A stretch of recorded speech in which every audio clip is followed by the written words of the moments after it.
Good morning. I am your warm-up act this morning. And so many people promised me to come, but now they have coffee. So anyway, I think it's important that we get started with the second day. After very intense discussions, it wasn't actually easy to think about how to recap a long day like we had yesterday. But I asked a few people also over the reception, and yeah, a few things came to mind.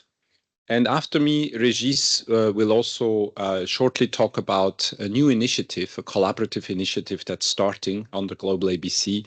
So exactly the types of things we hope to see come out of these assemblies and meetings that we do together.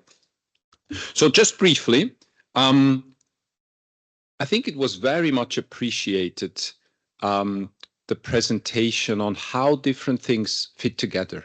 GlobalABC's role, the Intergovernmental Council for Climate and Buildings and Climate, I still get it wrong, the buildings breakthrough. I remember coming in, a lot of people asked, well, there's so many things now, how do they fit together? And I think the presentation, particularly yesterday morning, was very helpful to many of us to really understand, okay, we have the governmental action that is represented by the Chaillot Declaration and the ICBC coming together, really bringing together the leading countries and the ministries working together. Then all the work we are doing in GlobalABC under the different hubs and action groups where we come together as multi-stakeholders, non-party stakeholders as well. And then as a connecting tissue, the buildings breakthrough that is about international collaboration and how we reinforce each other. So I think that was very much appreciated by many people I spoke to. Still, people commented that it looks like we're doing a lot and still a little fragmented, so that different efforts could still join forces more. And that's probably an interesting challenge now for the next steering committee. This afternoon, we will present the newly formed steering committee. And I do think that probably one task for this group could be, can we further align and bring the different working groups more closely together? There's also the formation of a new technical committee that brings together all those people who lead the different working groups. And I think that will also be a really good innovation for GlobalABC, just to make sure that we are very much aware and support each other's work. We also had a very clear call from Maya on behalf of philanthropy that we should not make it difficult. I really enjoyed that statement, because we sometimes duplicate that complexity rather than reducing it. So how can we create a really clear narrative and overcome that fragmentation? And that is also what our colleagues and friends in philanthropy are looking towards. They want to support more activities we are driving. They want to see the impact, but there is still that perception that it's too fragmented. We had a wonderful session on the ICBC. Thank you especially to our 3 co-lead countries for your leadership. Again, a very clear message that we need to get everyone in the room. Of course, this is about governments coming together, but ultimately we need to have all respective stakeholders in the room. Especially the role of local governments was stressed strongly.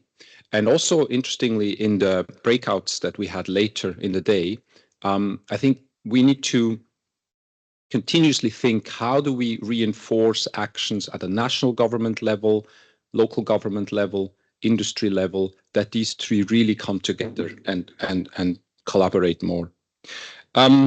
Initial priorities for the ICBC are definitely the work on roadmaps, the work on NDCs, and also this interesting project that is starting on physical risk and resilience that is being started as well. So ICBC clearly already identifying the first priorities.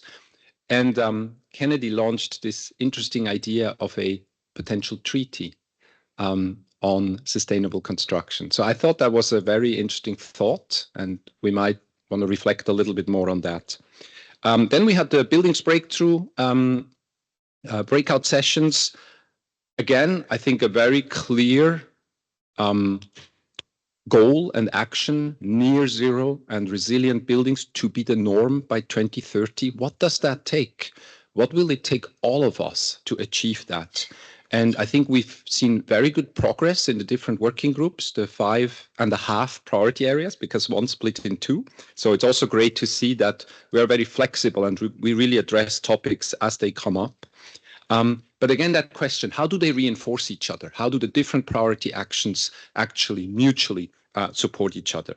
And there is a clear open call, do join those working groups if you're interested. They're open, we can participate and co-create that work together.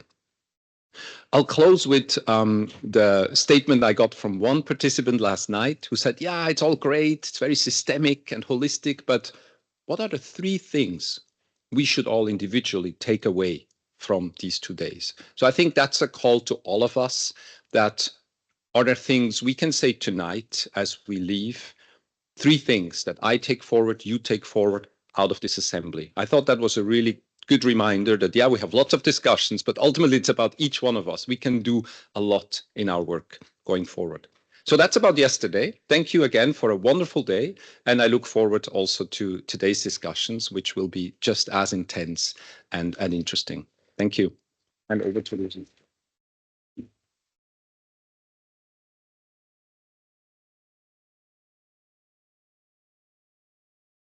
Good morning. So I will follow, but recalling that yesterday, Jonathan presents the matrix of the organization between the different activity we are doing. So I think it was quite useful. So now, based on that, I think that clarify the organization, internal organization. We need to better communicate externally and to ease members or even new members to join our activity. So I think it's a key message maybe from yesterday. Don't forget this matrix, keep in mind. If you have some question, we are here to answer. But I think it's clarifying what we are doing. It's very important to communicate it externally. My point here is to take the floor for highlighting a crucial role that GlobalABC must amplify, meaning serving as a catalyst for concrete collaborative worldwide project driven by its members. So I think we need to redevelop that more, this kind of joint activity between members. We are here in Dresden together. We know that an effective policy is built on values and institution, but also on people. Let's focus on people. So I'm very excited to share a major opportunity unveiled yesterday in the breakthrough session and met with large support, advancing global sustainable construction by better preparing both current and future leaders in the building industry. So bold, it's an ambition, but I think we can manage. Because there is today a rising demand for quality education in sustainable construction across both public and private sectors in all countries. Education is key to empowering professionals and sharing a more resilient future. So to make a real progress, education must foster open communication across the construction value chain.